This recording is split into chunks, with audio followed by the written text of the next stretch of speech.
더불어민주당 공식 팟캐스트 진짜 안타깝다 시즌3 38회 2부 시작하겠습니다. 2부도 전대수 의원과 함께합니다. 자, 북한의 핵실험으로 안보기가 높아진 상황에서 일부에서 언급했습니다만 자유한국당이 지금 목리를 부리고 있는데 그러면서 청와대 항의 방문을 했다 그래요. 버스 대절해가지고. 근데 80명 이상이 갔죠. 80명씩이나 왔습니다. 네, 많이 갔어. 최대 동맹이 갔어. 사진은 몇 명 보이도 안 하던데. 그래요? 아니 그러면서 뭐 대통령이 협치를 강조하면서 만나주지도 않느니 뭐 이렇게 했다고 그러던데. 아우 어린애들 같아요. 너무 많이 만났죠. 오히려. 이명박 정부 때는 그 명박 상설 때문에 아직. 나는 자기들이 여당할 때는 대통령 그렇게 만났나 몰라. 그러니까 지금 제가 그 얘기를 하는 건데. 박근혜 대통령. 이명박 정부 때 민주당 의원들이 항의 방문을 갔을 때 명박성 찾고 청와대 들어가지도 못했어요. 박근혜 대통령 때도 마찬가지입니다. 네, 세월호 때 우리 그 비 오는 날이요. 그 천막 치고 청와대 앞에서 그냥 우리 총출했었거든요. 그래야 그때 몇 명 들어갔다가 누구 만나고 나왔나? 기억도 안 나요. 그 야당 대표들 오셨을 때 청와대 오셨을 때 친히 나오셔서 마중도 나가주시고 추경 국회에 나오셔가지고 추경 연설도 하시고 그러니까. 이 정도 대통령이 우리 헌정사에 없었죠. 그리고 이번에도 전병헌 수석이 또 마중 나와가지고 영빈관으로 안내하고 그런 얘기 들어주고. 그런 이랬는데도 이런 식으로 얘기하는 거 정말 정치 공세. 그것도 그렇고 네. 오늘 러시아 그 대통령 만났잖아요. 그 전날 가갖고 전날 그냥 약속 안 잡고 가서 이게 대통령도 준비를 해야 되고 국익을 대표해서 특히 지금 러시아의 입장이 북핵의 위기 속에서 얼마나 중요하겠어요. 입장을 잘 만들어내는 것이. 그런 거 준비하고 있는데 가서 안 만나준다고 땡깡 부리고 이럴 말로만 안보정당이고 진짜 우리가 선거 때도 많이 했지만 가짜 안보정당이에요. 예, 김장겸 지키기 정당이에요. 예, 가짜 지금. 안보정당이에요 그냥. 그런데 지금 KBS가 한반도 위기상을 핑계로 자신들이 국가 기관 방송이자 재난 방송 주관사이기 때문에 지금 굉장히 중요한 순간인데 파업 때문에 방송이 안 되고 있다. 그러면서 노동부에 긴급 조정을 요청했다고 기사에서 봤는데 뭔 말이에요? 긴급 조정해서 뭐 어떻게 해달라는 거예요? 이게 긴급 조정을 할 사안인가부터 따져봐야 되는 거죠. 아니 긴급 조정 이거 공익 사업장에 하나는 거 아닙니까? 근데 이제 국가 재난 철도라든지 뭐 이런 예, 걸 재난 텐데. 주간 방송인 건 맞아요. 근데 지금이 그럼 재난 상황이냐? 이거부터 판단을 해서 들어가야 되는데 이건 뭐 핑계이기 때문에요. 안 받아들여질 가능성이 그러니까 KBS에서 있습니다. 요구하는 거는 노동부가 중간에 끼어들어서 파업을 그만두게 해라 이렇게 요구하는 거죠? 네. 아니 파업 그만두게 하는 거는 고대행이 물러나면 깨끗이 해결되는 거 아니죠? 그럼요. 그래서 걱정되면 고대영 사장과 임원진이 빨리 물러나셔야 그러니까 이걸 바꿔 말하면 이런 거잖아요. KBS가 한반도 위기 상황이기 때문에 고대영이 빨리 물러나야 되는 거 아니에요? 그렇죠. 아니 이 사람들은 무슨 공영방송할 생각은 안 하고 무슨 정치적 판단하는 집단으로 전락한 것 같아. 지금 이 상황이 재난 상황인지 전쟁 상황인지 뭐 이거 판단하는 게 공영방송 KBS의 역할인가요? 그러게요. 이상하네요. 그래요. 자 그러면 북한의 그 6차 핵실험 도발에 대해서 좀 이야기를 나눠볼 텐데 저는 이 김창수 대표 한 번 더 모시고 얘기를 좀 들어봤으면 좋겠다는 생각도 들었어요. 네, 김창수도 그렇고 이수혁 대사도 그렇고 이수영 대사님 한 번 안 나오셨던가요? 지난주 나왔어요. 나오셨어요. 네. 김창수 한번 오셔갖고 소장 한번 오셔가지고 한 번 더 한 번 더 그죠? 네. 네, 지금 그 보수 신문에서 기사를 좀 이상하게 쓰고 있더라고요. 뭐 이런 위중한 상황에서 한국과 미국이 삐그덕거린다 뭐 이런 식의 기사를 썼는데 뭐 때문에 그런 기사가 나오는 거예요? 지금요 우리는 제일 문제가 보수 언론의 시각, 그다음에 자유한국당 등 보수 세력의 시각이라고 생각을 해요. 그래서 코리안 패싱이라는 단어 사실은 보수 세력이 쓰기 참 부끄러운 단어예요. 그게 어법에도 안 맞아요. 굳이 하자면 코리아 패스드 뭐 이렇게 돼야 되는 거잖아요. 근데 우리가 그렇게 된다면 된 원인을 누가 제공했냐? 이승만. 휴전협정 조인 안 하시고 우리 북진 통일하자 그래갖고 휴전협정 당사자로 조인 안 하셔서 이렇게 된 거잖아요. 그러니까 연원을 올라가 보면 할 말도 없어요. 게다가 지금은 저는 문재인 대통령께서 정말 그러니까 국민 전체의 시각에서 잘 대처하고 계시다고 봅니다. 그래서 이런 대통령 봤나요? 북핵 위기 상황에서 러시아 달려가서 우리 이렇게 해결해 보자. 이런 대통령이 있었나요? 정상회담 예정돼 있는 거죠? 네. 그렇습니다. 이미 예. 오늘 오늘 하고 만나셨죠. 있죠. 하고 네. 하셨어요. 예. 네. 그래서 저도 이제 언론 지금 이 상황에서는 우리 언론들이 이 부분에 좀 주목을 좀 해주셔야 될 것 같아요. 예.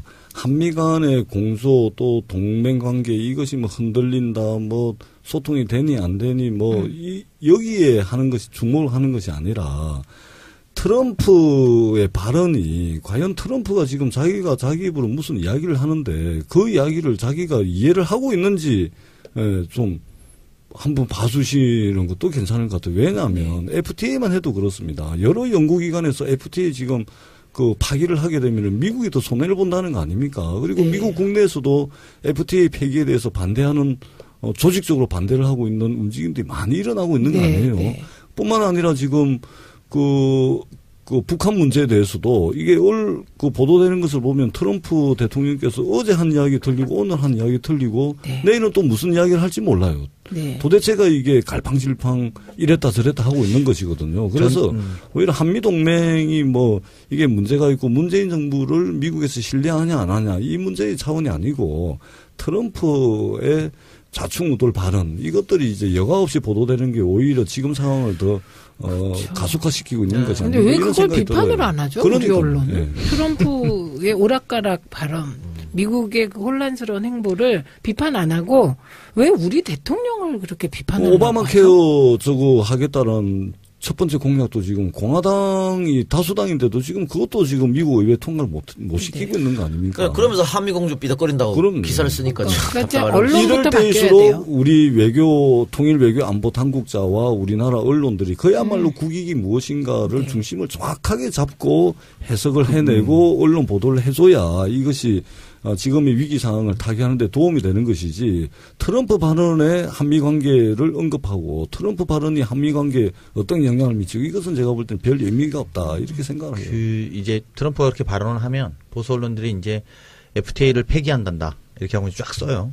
그러면 사실 나 이 부분을 꼭 말씀드리고 싶은데 외교부나 이 외교부 관련 공직자들 고위공직자들이 FTA 폐기한단다 큰일 났다. 이렇게 해서 또 위에다 보고를 하는 거예요. 그래서 이게 마치 당장 미국 가서 우리가 폐기는 막아야 되는 거 아니냐. 이런 식으로 만들어버리는 거예요. 이게 무슨 말이냐면 이렇게 되면 결과적으로 마치 FTA가 그러니까 좀 우리가 당당하게 이 국면에 대해서 입장을 갖고 전달하고 우리나라 국익을 중심으로 생각하는 것이 아니라 FTA가 안 되면 우리가 큰일 나는 것처럼 호들갑을 쳐서 위에다 보고를 해서 미국 가야 되는 거 아니냐. 이렇게 이야기를 한다는 거예요. 그러면 이제 어떻게 되냐면 그런 보고들이 막 올라오는 거예요. 막 올라오면 이거 그럼 가서 이럴 거 아닙니까? FTA 하는 당사자들한테 폐기는 안 됩니다. 그러면 내 조건을 받아라. 이렇게 되는 거야. 국익에 위배돼요. 그렇지. 그러면 결과적으로 우리가 FTA가 지금 재협상이야. 제재협상의 국면에서 더 안 좋은 상황과 시츄에이션을 만든다는 거예요. 그러니까 언론의 보수 언론, 일부 보수 언론의 그런 뭐랄까요? 위기 조장이죠. 위기를 조장해서 또 그것들을 고위 관료들, 일부 고위 관료들이 또 그것들을 보고서로 만들어내는 이 과정들은 막아야 됩니다. 실제로 FTA 그래 폐기돼도 좋다. 하지만 국익이 뭔지 맹쾌하게 따져보자. 그리고 니네 양보해달라는 거 양보해서 이렇게 온 것 아니냐. 이 우리나라 입장은 이랬던 겁니다. 그러니까 정확하게 보면 FTA를 하고 나서 우리나라의 산업 구조를 바꾸어서 지금 흑자 구조를 만들어낸 겁니다. 기본적으로. 자, 우리가 살기 위해서 이렇게 구조를 만들자. 수출을 해서 이렇게 해서 더 먹고 사는 방향으로 가자라고 해서 우리가 구조를 만든 것인데 그거를 10년 동안 이렇게 해서 만들어 온 것을 다시 한 방에 마치 이제 이런 식으로 한다라는 것은 미국이 동맹국가라는 빌미로 할 문제가 아니고 오히려 평등한 자주국가라면 당당하게 그래 폐기돼도 어쩔 수 없지. 하지만 국익을 위해서 따질 건 따져야 된다라고 관점을 가져야 된다. 저는 이 말씀 꼭 아니 제일 지금 문제가 되는 건 역대 미국 대통령이요. 안보 문제를 이렇게 경제 문제로 직결시켜서 딜을 한 대통령이 잘 없어요. 근데 지금 트럼프가 하고 있는 건 이거는 국제 외교 관례에도 어긋나고 그렇기 때문에 아까 전재수 의원님 말씀하셨듯이 미국 내에서도 비판이 굉장히 많습니다. 트럼프가 자기 입으로 하는데 자기가 뭔 이야기 하고 있는지 모르는 상황이에요 지금. 북핵은 북핵대로, FTA는 FTA대로. 북핵도 이제 사실 참 이 대목이 요즘에 이제 그 북핵 관련해서 핵 재배치, 전술핵 재배치 뭐 이런 논의들을 하잖아요. 오늘도 모 기자가 전화 와서 한참 그 이야기를 하는 거예요. 우리도 핵을 배치해야 되는 거 아니냐. 정말 저는 답답한 상황인데 답답해요. 이게 무슨 말이냐면 그 100번 양보해서 제가 이제 그분한테 그런 이야기 했는데 100번 양보해서 그래 전술핵 배치한다 치자. 그럼 일본도 할 거 아니냐. 그렇지. 그럼 중국도 갖고 있지 않냐. 러시아도 갖고 있지 않냐. 우리 전 세계의 최고의 화약고가 우리 동북아시아 한반도를 중심으로 이루어지는 것이고 더 나아가서 이제 이게 뭐 전술핵 배치를 해서 팩을 하면 그걸 우리가 쏠 수는 있냐? 내가 궁금한 거 하면 이제 지금 중요한 건 전시작전권부터 일단 갖고 와야 된다. 그래서 핵을 설령 100번 양보해서 놔둔다 하더라도 그게 한국 국민들의 입장과 그것에 대해서 이게 가지고 우리가 그걸 갖고 이야기를 하는 거지.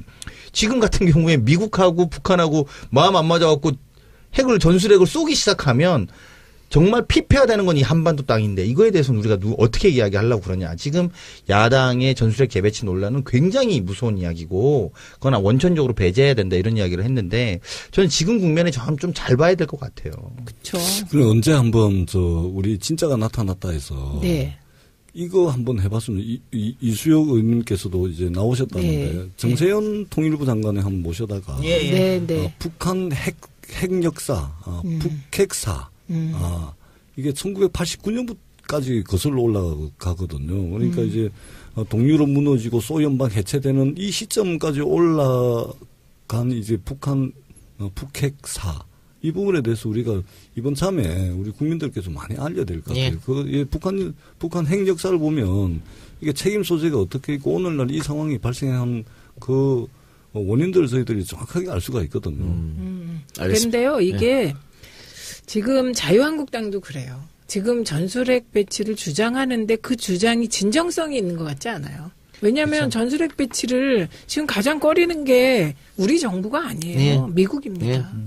그러니까 우리가 갖고 온다고 무조건 갖고 오는 게 그러니까요. 아니죠. 아니 미국 입장에서는 우리나라에 전술핵을 배치를 해버리면 재래식 무기 못 팔아먹잖아요. 네, 뿐만 아니라 군산 복합체의 이익에 반하는 그쵸? 일을 트럼프가 할 수가 없죠. 네, 그리고 핵 확산 금지라는 큰 틀을 무너뜨려야 돼요. 해야 되는. 북한에 핵이 있다는 걸 인정을 해야 전술핵 배치가 되는 거니까. 빼내갔을 땐 다 이유가 있어서 빼내간 거지요. 그렇죠. 그래요. 자, 거기에 관련해서 추미애 대표가 교섭단체 대표 연설을 했는데 자유한국당 의원을 아예 들어오지도 않았고, 그렇죠? 바른정당 의원들이 듣다가 나가버렸다는데 어떤 대목에서 듣다가 나가버린 겁니까? 대화?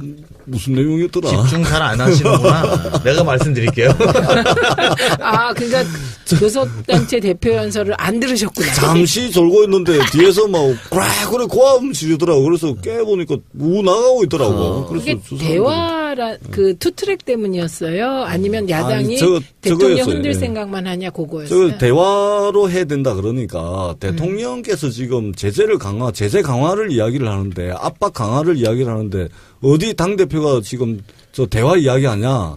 대통령한테 지금 뭐 대드는 거냐? 여당 대표가 이러면서 나가셨다. 바른정당 사람들이요? 그거를 왜 바른정당 사람들이 아니, 자기네 당대표는 또 그게 아니고 정확하게는 형님 많이 주셨네. 그게 아니라 그 일부 보수 언론에서 이야기했지만 대화 12번 이야기하는 동안 규탄 한 번밖에 말 안 했다. 뭐 말만 하면 대화야. 뭐 이렇게 시작된 거예요.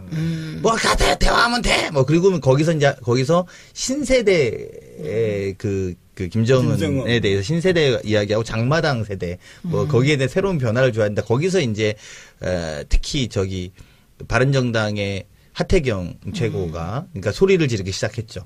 도대체 말이 돼요? 막 이렇게 소리를 지른 것이고 문제는 이런 겁니다. 우리가 지난 이수혁 대사 시간에 배운 것처럼 이 북핵 문제 해결 방안은 딱 3가지 아닙니까? 자체적으로 없애는 거.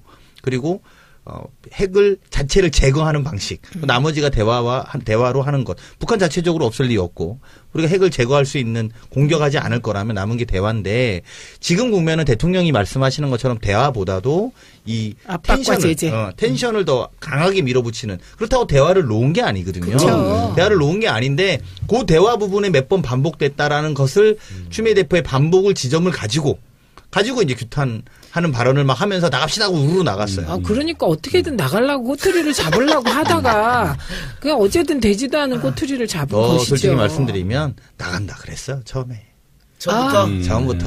처음부터 이제 또 어쨌든 수석들끼리 이런 이야기 저런 이야기 하고 또 이런 과정에 우리 나갈 거야 뭐 이제 이런 이야기가 오고 갔다고 하더라고요. 저도 들은 이야기인데 그러니까 처음부터 뭐 고함을 치고 뭐 해가지고 깜짝 놀랐어요. 처음부터 나갈 생각이었고 그리고 그 부분에 대해서 특히 북한 문제 잘 풀어보겠다는 부분에 나갈 계획이 있었다고 저는 봐요. 근데 그렇지 않고 그렇게 뭐 하지 않았을 거예요. DJ가요 1차 북핵 실험하고 그 이후에 이제 분위기가 되게 경색되잖아요. 북한이 핵실험하면.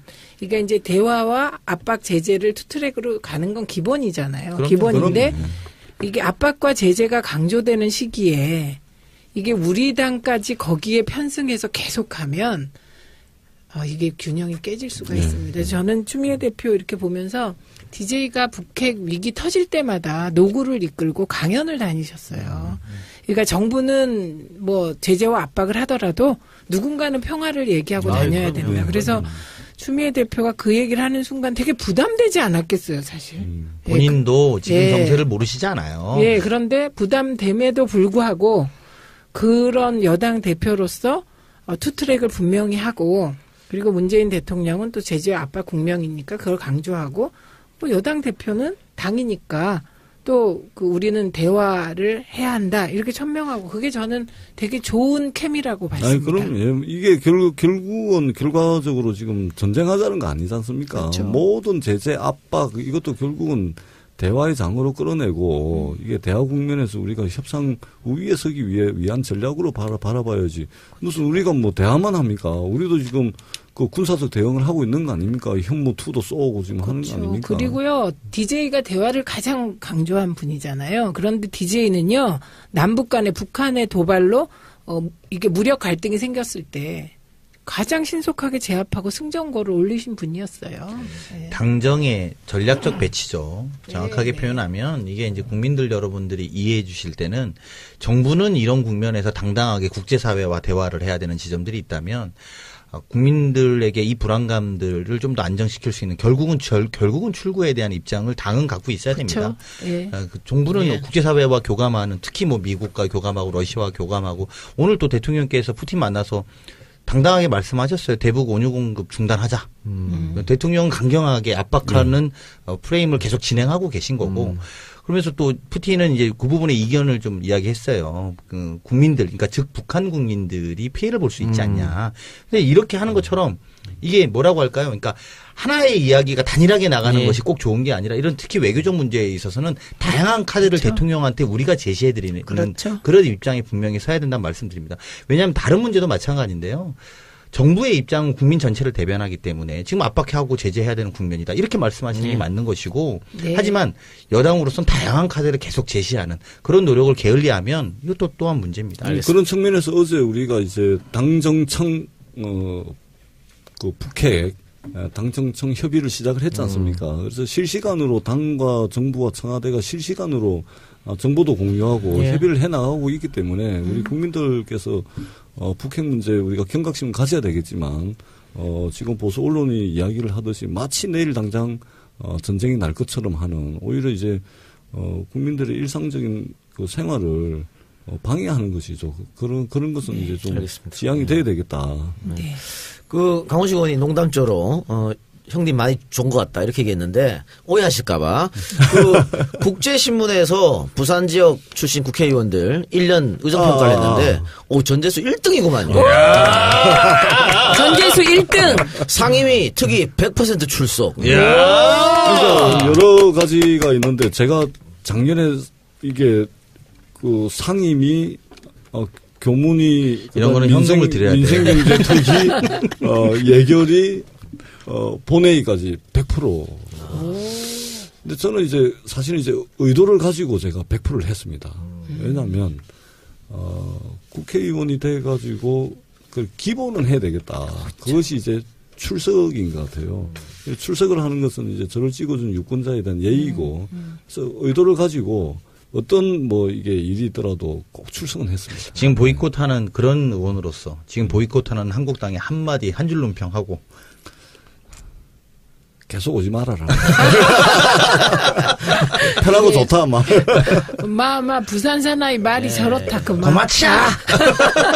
그럼 지금 교문이에요? 교문이에요, 교문이셔서. 교문이. 그러면 저거 하나 여쭤봅시다. 지금 수능 유예 문제 때문에 굉장히 시끄럽던데 지금 전 의원님 따님도 딱 중3 아니에요? 중2입니다. 중2 딱 걸리는 거네요. 걸려요. 딱 걸려요. 요게 근데 왜 지금 이렇게 시끄러운지 좀 설명 좀 해주실래요? 그 사실은 시끄러운 게 아니고요. 예, 아주 정상적인 과정을 거치고 있는 겁니다. 예를 들면 8월 10일 날 수능 개편안을 정부에서 시안을 발표를 했거든요. 8월 10일 날.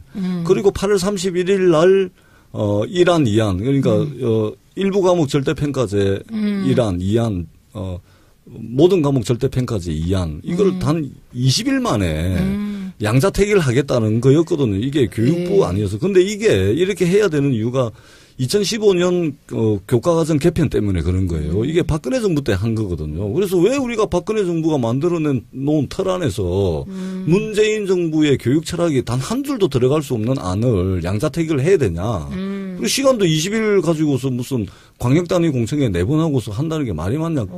끊임없이 저희들이 문제 제기를 했거든요. 그래서 이번 결정은 수능 개편안 유예한 것은 국민들 목소리에 반응하는 정부의 모습을 만들어낸 것이다. 네, 이전에 박근혜 정부는 국민들이 막 이래저래 해도 귀 닫고 입 닫고 눈 감아버리고 불통의 대명사였던 거 아닙니까? 그런데 문재인 정부의 교육부는 국민들의 목소리에 반응할 줄 아는 정부의 모습을 보였다.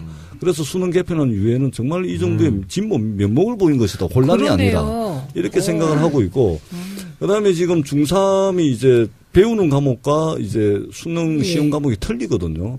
그래서 내년 2월까지 이 수능 출제 과목과 출제 범위를 아주 정교하게 해가지고 학교 현장의 예측 가능성을 최대한 높여줘가지고 혼란을 최소화할 예정입니다. 어머, 이거 저는요, 지금, 이게 너무 반가워요. 왜냐하면 지난 주말에 제가 지역 행사에 갔어요. 그런데 딸이 중3이라는 엄마가 저를 붙잡고 이 얘기를 막 하는 거예요. 그래서 얘는 시험 보는 과목하고 지금 배우는 과목이 다르고 어떡하냐고.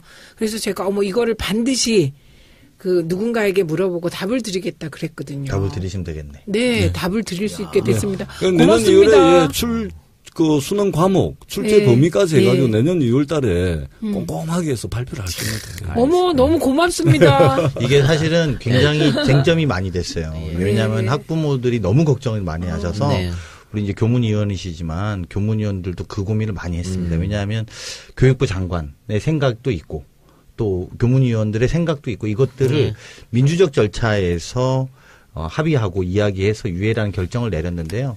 이걸 또 이제 보수 언론에서 오락가락. 그러니까 또 이게 정치적 공세예요. 그게 정치적 공세로 계속 그런 식으로 몰아붙이는 것보다는 오히려 합리적 소통 과정을 통해 민주적 결정을 한 과정으로 이것들을 좀 주변에 적극적으로 알려주시면 좋겠습니다. 그럼 아주 이거는 이게 문재인 정부의 사실은 이게 그 에너지라고 저는 생각을 해요. 그러니까 이제 당 정청이 제대로 소통을 하고 그러네요. 국민 목소리에 귀 기울일 줄 알고 그렇게 해서 이제 수능 개편안 유예를 했는데 사실은 뭐냐면 이번 수능 개편안의 1안 2안은 문재인 정부의 교육 철학을 단 한 줄도 반영할 수 없는 그런 안이었어요. 박근혜 정부에서 했던 2015년 교과과정 개편안 때문에 어쩔 수 없이 해야 되는 그런 발표였거든요. 그래서 내년 이제 저희가 이제 1년의 시간을 벌었기 때문에 1년 뒤에 이제 국가교육회의라든지 교육부의 관련 기구를 만들어가지고 TF를 만들어서 이제 대책을 내놓을 텐데 이 대책에는 문재인 정부의 교육 철학이 고스란히 담길 수 있는 대책을 내놓을 겁니다. 예를 들면은 모든 아이는 모두의 아이다라는 대전제하에 공교육을 정상화시키고 교육 사다리를 복원시켜내겠다는 문재인 대통령의 교육 철학이 제대로 반영되는 그런 안을 만들어내고 현장의 혼란이 최소화될 수 있도록 나올 거라고 생각을 하고 있습니다. 저 벌써 지금 카톡으로 그 얘기 전달하고 있어요. 아유, 고맙습니다. 진행자가 훌륭하게 질문을 했군요. 정말 이동영 작가님을 좀 찬양해야 될 것 같아. 역시 이동영. 맨날 우리끼리만 칭찬하고 이 작가님 칭찬을 너무 안 한 것 같아요. 역시 이동영. 고맙습니다. 그래 이동영. 자, 그럼 광고 듣고 와서 하나만 더 해보고 마치죠. 네.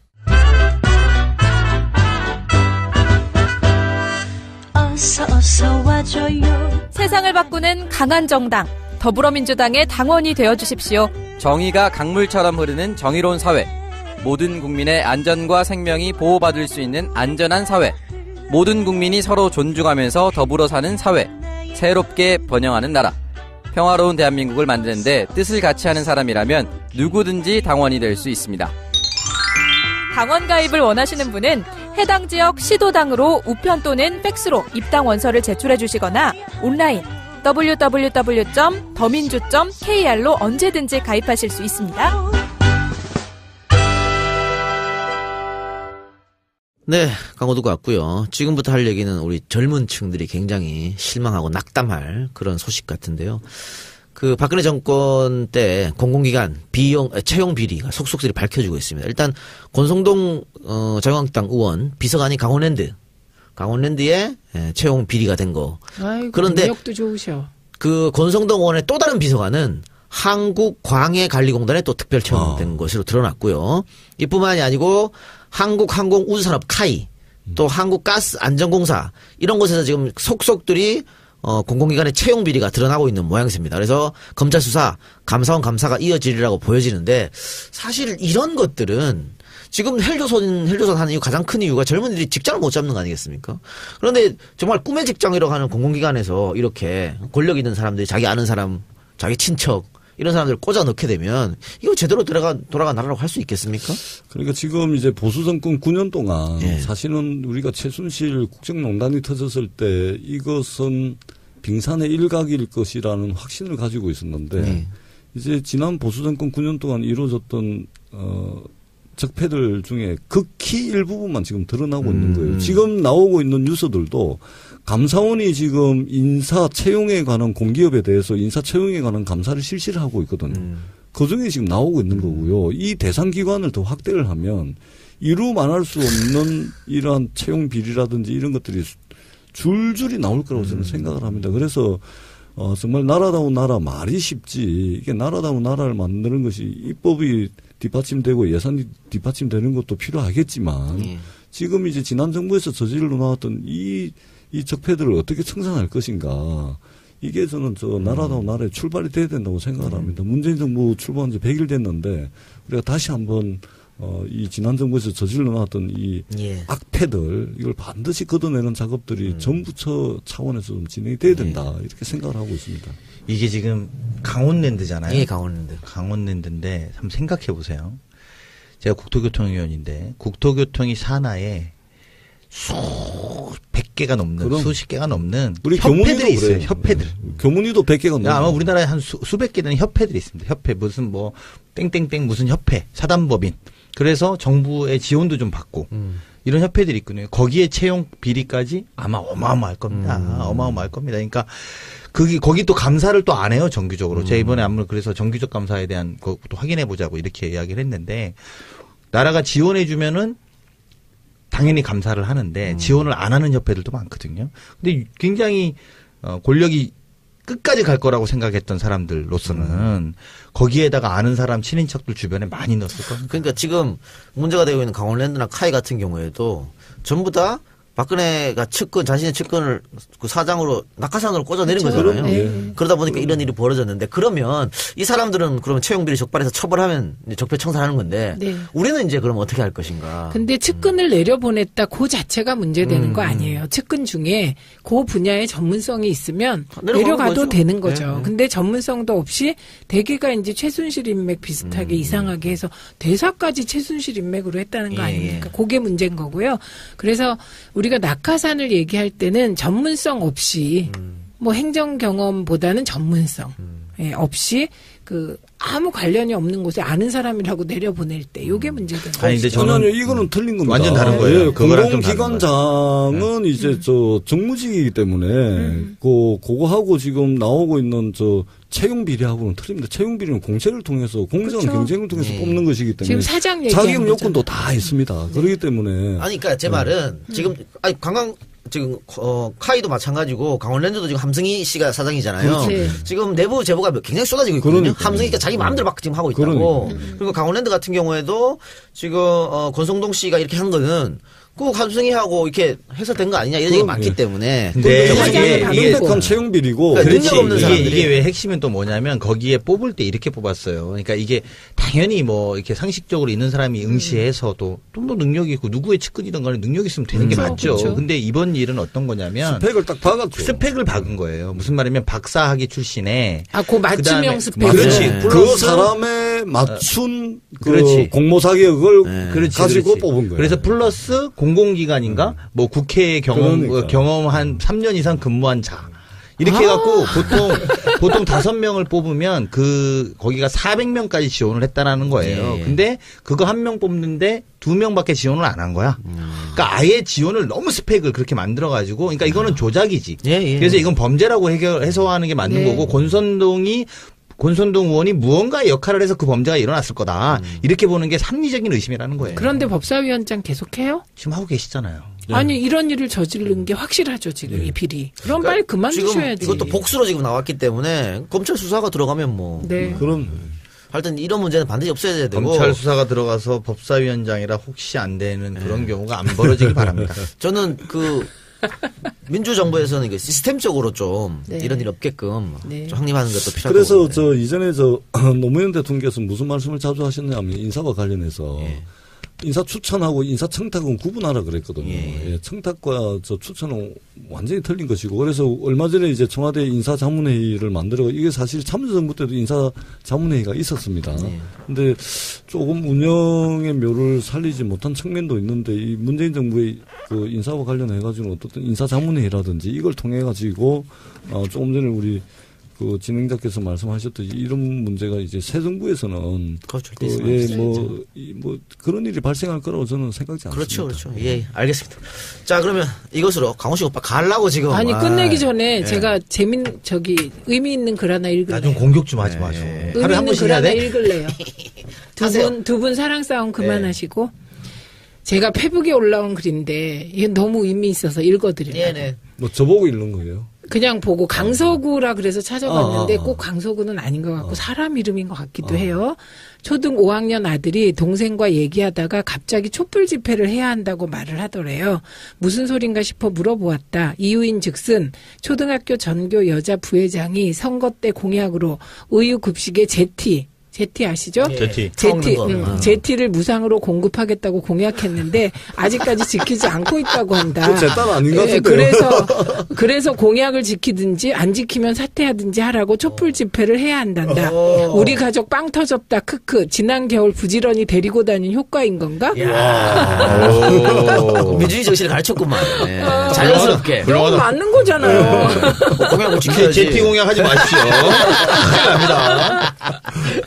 그래. 알겠습니다. 자, 그러면 웃고 즐기사에 마칠 시간이 됐기 때문에 이것으로 진짜 다 시즌3 38회 2부 방송 마치고요. 저희는 다음 주에 또 다른 초대 손님과 함께 돌아오도록 하겠습니다. 불러주셔서 고맙습니다. 네. 두 분 수고하셨고 전재석 의원님도 또 다음에 또 나와주시기 바랍니다. 불러만 주이소. 딸하고 같이 나오세요. 그러다 고려해보도록 하겠습니다. 정말요. 농담 아니에요. 정교 부회장 제 딸하고 같이. 다음 주에 뵙겠습니다. 수고하셨습니다. 수고하셨습니다.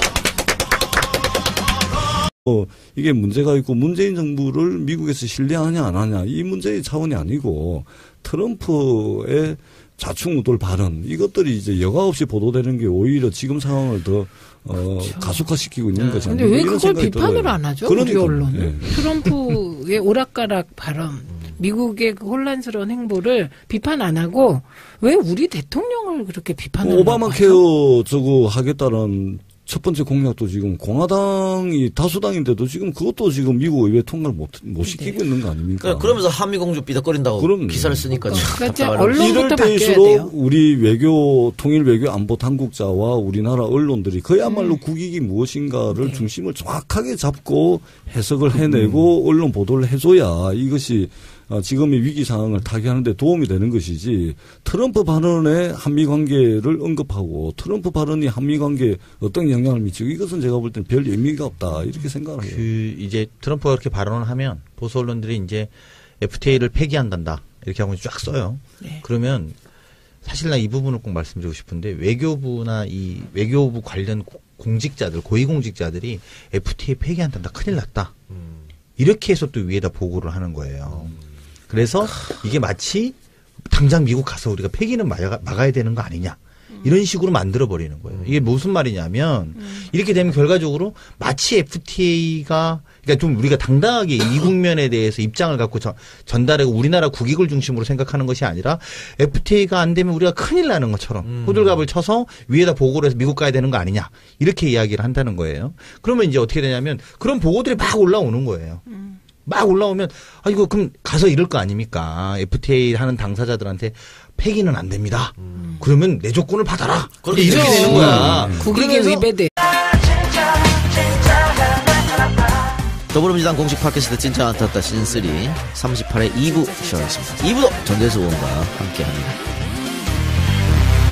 자, 북한의 핵실험으로 안보기가 높아진 상황에서 일부에서 언급했습니다만 자유한국당이 이제 목리를 부리고 있는데 그러면서 청와대 항의 방문을 했다 그래요. 버스 대절해가지고. 근데 80명 이상이 갔죠. 80명씩이나 왔습니다. 네. 많이 갔어. 최대 동맹이 갔어. 사진은 몇 명 보이도 안 하던데. 그래요? 아니 그러면서 뭐 대통령이 협치를 강조하면서 만나주지도 않느니 뭐 이렇게 했다고 그러던데. 아우 어린애들 같아요. 너무 많이 만났죠. 오히려. 이명박 정부 때는 그 명박 상설 때문에 아직 나는 자기들이 여당할 때는 대통령 그렇게 만났나 몰라. 그러니까 지금 제가 그 얘기를 하는 건데. 박근혜 대통령. 이명박 정부 때 민주당 의원들이 항의 방문을 했을 때 명박성 찾고 청와대 들어가지도 못했어요. 박근혜 대통령 때도 마찬가지입니다. 네, 세월호 때 우리 그 비 오는 날이요. 그 천막 치고 청와대 앞에서 그냥 우리 총출했었거든요.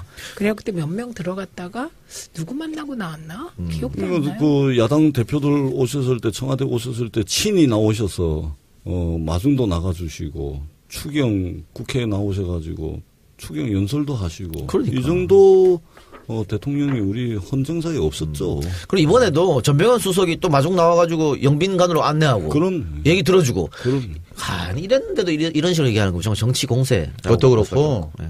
오늘 러시아 그 대통령 만났잖아요. 그 전날 가갖고 전날 그냥 약속 안 잡고 가서 이게 대통령도 준비를 해야 되고 국익을 대표해서 특히 지금 러시아의 입장이 북핵의 위기 속에서 얼마나 중요하겠어요. 입장을 잘 만들어내는 것이.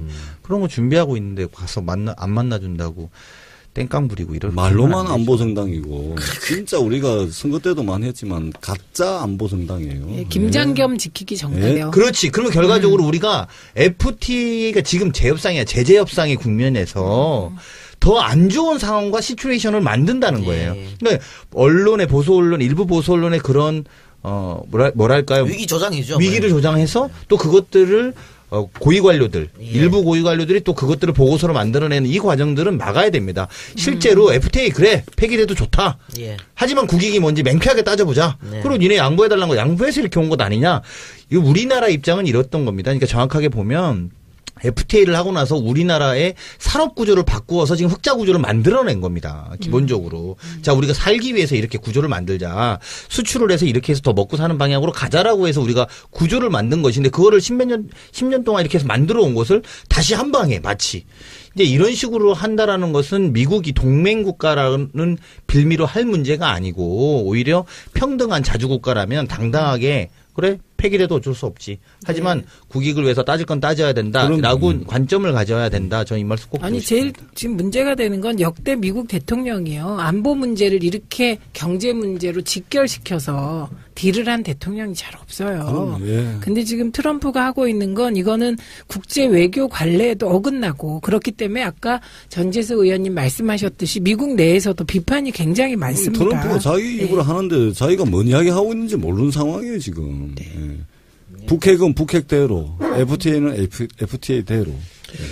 북핵도 이제 사실 참 이 대목이 요즘에 이제 그 북핵 관련해서 핵 재배치, 전술핵 재배치 뭐 이런 논의들을 하잖아요. 오늘도 모 기자가 전화 와서 한참 그 이야기를 하는 거예요. 우리도 핵을 배치해야 되는 거 아니냐. 아, 정말 저는 답답한 상황인데 답답해요. 이게 무슨 말이냐면 그 100번 양보해서 제가 이제 그분한테 가짜 안보정당이 그냥. 그런데 지금 KBS가 한반도 위기상을 핑계로 자신들이 국가 기관 방송이자 재난 방송 주관사이기 때문에 지금 굉장히 중요한 순간인데 파업 때문에 방송이 안 되고 있다. 그러면서 노동부에 긴급 조정을 요청했다고 기사에서 봤는데 뭔 말이에요? 긴급 조정해서 뭐 어떻게 해달라는 거예요? 이게 긴급 조정을 할 사안인가부터 따져봐야 되는 거죠. 아니 긴급 조정 이거 공익 사업장에 하나는 거 아닙니까? 근데 이제 국가 재난 철도라든지 뭐 이런 예, 걸 재난 텐데.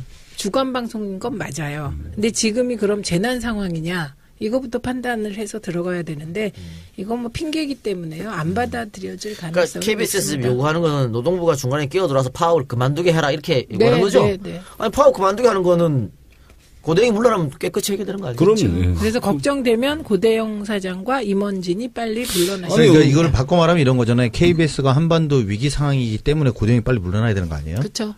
아니 이 사람들은 무슨 공영방송할 생각은 안 하고 무슨 정치적 판단하는 집단으로 전락한 것 같아. 지금 이 상황이 재난 상황인지 전쟁 상황인지 뭐 이거 판단하는 게 공영방송 KBS의 역할인가요? 그러게요. 이상하네요. 그래요. 자, 그러면 북한의 그 6차 핵실험 도발에 대해서 좀 이야기를 나눠볼 텐데, 저는 이 김창수 대표 한 번 더 모시고 얘기를 좀 들어봤으면 좋겠다는 생각도 들었어요. 네, 김창수도 그렇고 이수혁 대사도 그렇고. 이수혁 대사님 한 번 안 나오셨던가요? 지난주 나왔어요. 나오셨어요. 김창수 한번 오셔갖고 소장 한번 오셔가지고 한 번 더 한 번 더 그죠? 네. 근데 지금 그 보수 신문에서 기사를 좀 이상하게 쓰고 있더라고요. 뭐 이런 위중한 상황에서 한국과 미국이 삐그덕거린다 뭐 이런 식의 기사를 썼는데 뭐 때문에 그런 기사가 나오는 거예요? 지금요, 우리는 제일 문제가 보수 언론의 시각, 그다음에 자유한국당 등 보수 세력의 시각이라고 생각을 해요. 그래서 코리안 패싱이라는 단어 사실은 보수 세력이 쓰기 참 부끄러운 단어예요. 그게 어법에도 안 맞아요. 굳이 하자면 코리아 패스드 뭐 이렇게 돼야 되는 거잖아요. 근데 우리가 그렇게 된다면 된 원인을 누가 제공했냐? 이승만. 휴전협정 조인 안 하시고 우리 북진 통일하자 그래갖고 휴전협정 당사자로 조인 안 하셔서 이렇게 된 거잖아요. 그러니까 연원으로 올라가 보면 할 말도 없어요. 게다가 지금은 저는 문재인 대통령께서 정말 그러니까 국민 전체의 시각에서 잘 대처하고 계시다고 봅니다. 그래서 이런 대통령 봤나요? 북핵 위기 상황에서 러시아 달려가서 우리 이렇게 해결해 보자. 이런 대통령이 있었나요? 정상회담 예정돼 있는 거죠? 네. 그렇습니다. 이미 예. 오늘 오늘 하고 만나셨죠. 있죠. 하고 네. 하셨어요. 예. 예. 그래서 저도 이제 언론이 지금 이 상황에서는 우리 언론들이 요 부분에 좀 주목을 좀 해주셔야 될 것 같아요.